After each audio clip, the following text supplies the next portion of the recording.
Thank you for joining me on the podcast today. We're going to talk about understanding worry according to Jesus. This is Ray Martinez, and I really appreciate you listening in. Jesus speaks often about the dangers of worry, describing it as a hindrance to our spiritual growth and a sign of lack of faith. In this podcast, we'll explore what Jesus says about worry, its effects in our lives, and how we can overcome it. We'll talk about the nature of worry, the effects of worry, and how to overcome worry. A lot of these things can sound simple on the surface, but they are complex. And, since worrying should not be a part of a believer's life, how does one overcome that? So we're going to take a deeper dive into this. According to Jesus, and this is the nature of worry. Worry is a form of anxiety or a fear about the future, similar to what fear is in itself. In our reading today, Matthew 6:25, Jesus says, "Therefore I tell you, do not worry about your life, what it will eat or drink, or about the body, what you will wear. Is not life more than food, and the body more than clothes?" Jesus acknowledges that worrying is a natural human response to the uncertainties of life, but he urges his followers to trust in God instead of worrying. Now, there are some effects about worrying. Jesus warns that worry can have a negative effect on our lives, both physically and spiritually. In Matthew 6:27, he says, "Can any one of you, by worrying, add a single hour to your life?" In other words, what's the point? He also says in Matthew 6:33, "But seek first his kingdom and his righteousness, and all these things will be given to you as well." So in other words, he's going to supply everything we need if we seek God first. Jesus points out that worry can distract us from what is truly important in life and prevent us from living fully in the present moment. Those who leave everything in God's hands will eventually see God's hands in everything. Overcoming worry. Jesus offers several strategies for overcoming worry and anxiety.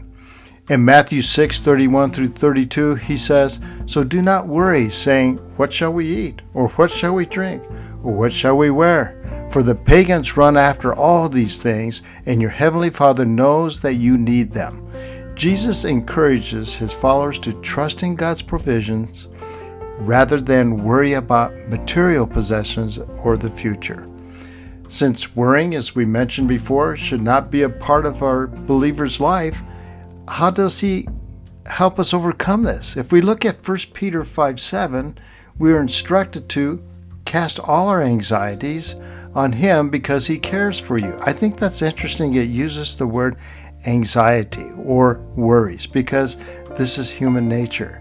He knows we're going to do this, but he says, here you go. Throw it out there. Get it out there. When he says cast it out, it's like when you're fishing. I remember when I first learned how to fly fish, and they were teaching me how to cast. No, that's not right. Do it again. No, that's not right. There has to be a way that we cast it out, and that is this total reliance on Jesus. God does not want us to carry around the weight of problems and burdens. In this verse, God is telling us to give him all of our worries and concerns. Why does God want to take on our problems? The Bible says it's because he cares for us. So if he cares for us, he's going to carry our load. When you care for someone, don't you try to do something for them to help lighten their load? You try to carry their load. That's what Jesus said. Jesus says, "I can do it all." God is concerned about everything that happens to us.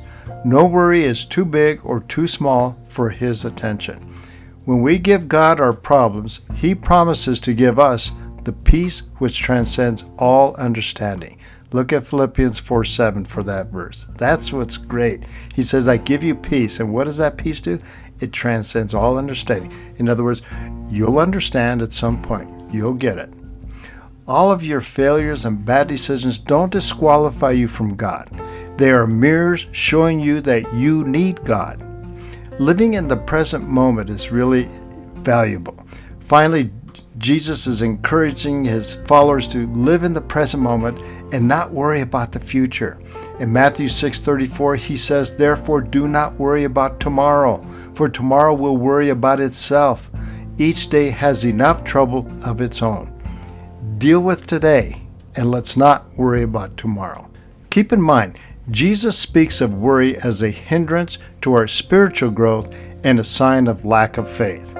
He warns for the negative effects of worry in our lives and offers strategies for overcoming it, including trusting in God's provisions and care, having faith, and living in the present moment.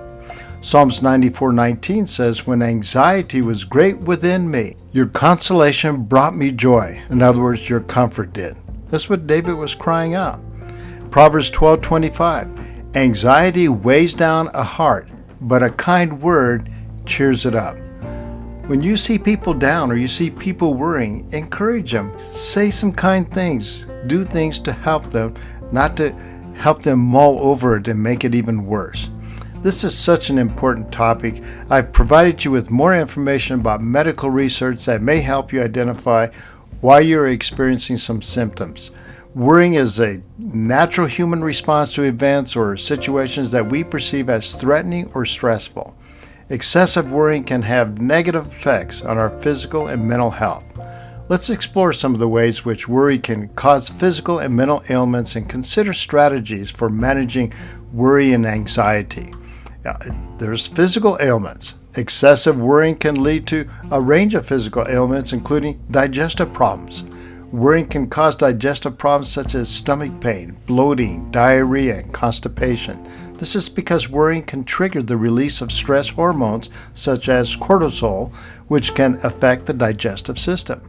It creates headaches. Chronic worrying can cause this tension that we can't handle very well. Then there's the cardiovascular problems. Studies have shown that worrying can lead to an increased risk of cardiovascular problems such as high blood pressure, heart disease, and stroke. This is mainly because the stress hormones can cause inflammation of the blood vessels, which can lead to the narrowing and the hardening of the arteries. That's trouble, folks. Then there's mental ailments. Excessive worrying can also lead to a range of mental health problems, including anxiety disorders, which is that chronic worrying, such as having a panic disorder, and obsessive compulsive disorder, as you know as OCD.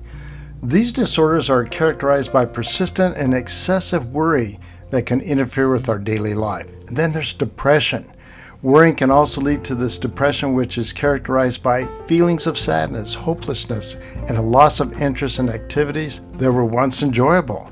And then don't forget about insomnia. It can lead to the difficulties of falling asleep or staying awake and not being able to sleep. This can cause fatigue, irritability, and difficult concentrating from day to day. These references come from the American Heart Association, the Harvard Health Publishing, the Mayo Clinic, the National Institute of Mental Health, and a host of other documented facts. Let me go back to Gideon. Gideon often was considered the poster boy for fear and a person who worried and lacked trust or lacked faith. I mean, he's categorized with all these things. When God first commanded him to rescue the Israelites, Gideon was hiding in a winepress to escape his enemies. Look at Judges 6:11. Throughout his entire story, Gideon demonstrated fear, anxiety, and doubt. Let's take a deeper look into Gideon's life, and I'll just capture some scriptures that really point to him. Then it says in Judges 6, and we go from verses 11 through all the way of verse 40. But when you just look at verse 12 in chapter 6, the angel of the Lord appeared to him and said, "Mighty hero, the Lord is with you." What is the angel of the Lord doing? He's encouraging Gideon. He's calling him a hero before he's even done anything. In fact, he's hiding. He's worried about the enemy.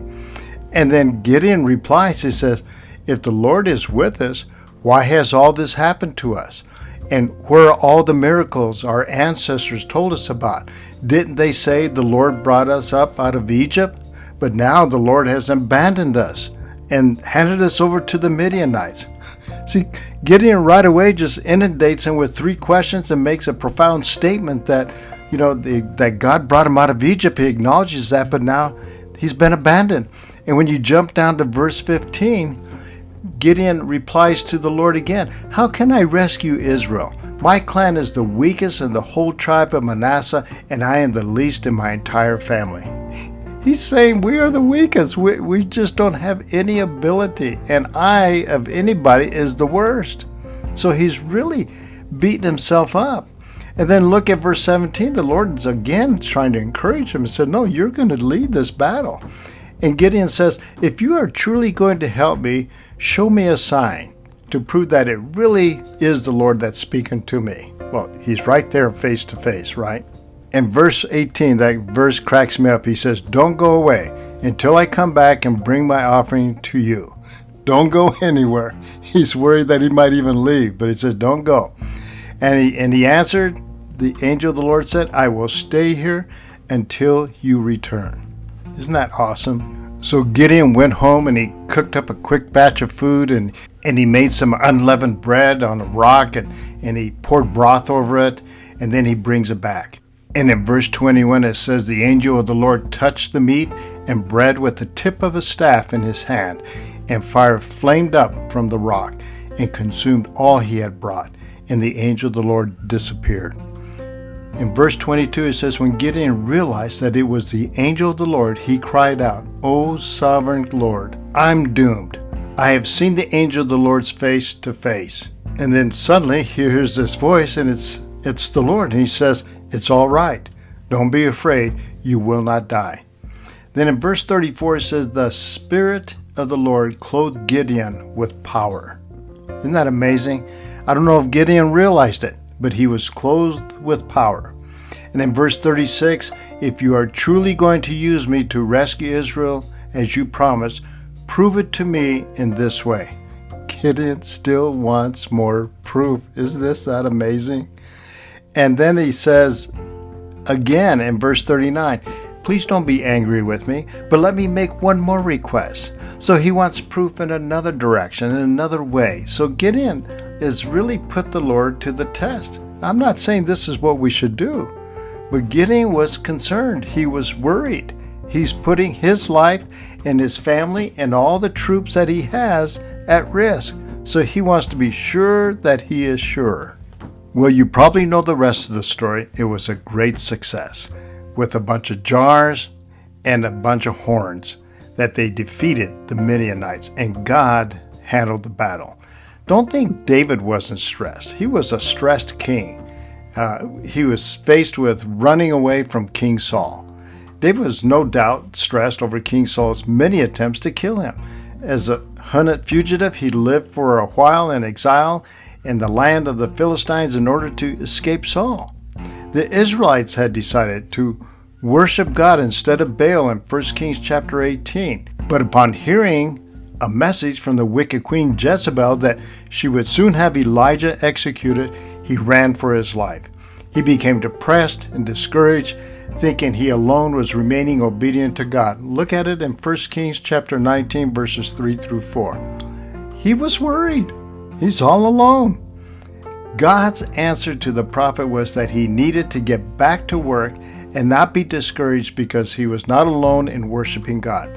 He in fact told him that there were 7,000 others like him in Israel who still worshiped their Creator. 1 Kings chapter 19, verses 15 through 18.